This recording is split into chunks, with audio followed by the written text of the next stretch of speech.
I think I had an interest in design without knowing it.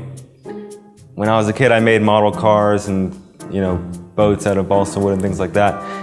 When I was in high school, I made a bedside lamp for my bedside table, which was kind of an odd thing to do in high school, but it didn't even occur to me.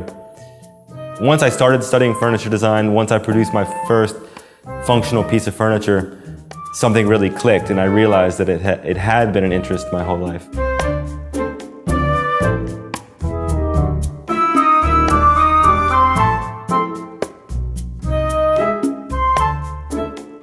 I actually went to Dash 10 years ago. Then I went to RISD and I studied furniture design.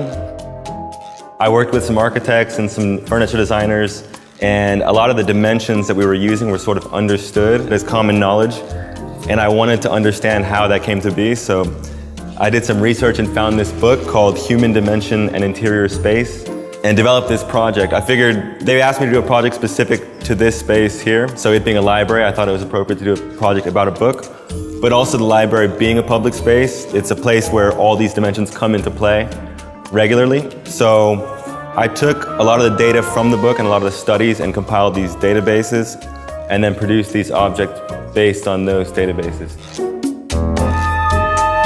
I think the most interesting part of this book and this whole idea is that you can't design to accommodate the average person. You have to either design for the 5th percentile or the 95th percentile. So for things like chairs and seating, you want to design for the 5th percentile so that 95% of the population will sit comfortably without their legs dangling. With something like divider screens or cubicles or bathroom partitions, you want to design for the 95th percentile so that the maximum amount of people won't be able to look over it. My practice is really fluid, so I started off with just a book without having any idea of what the project would turn into. So basically just numbers and diagrams, and then the space at the Bass Museum.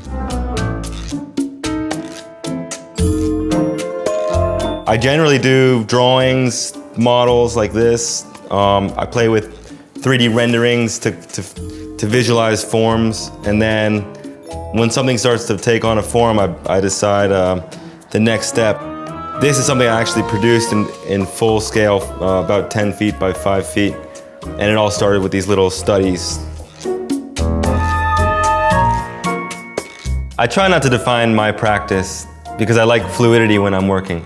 And I think the interesting thing is when things overlap, when architecture and art overlap and people look for a definition but they're unable to find one.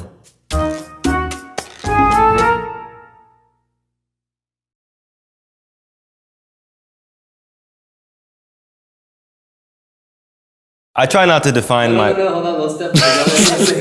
It's just a second, 2 seconds, I'll cut you off.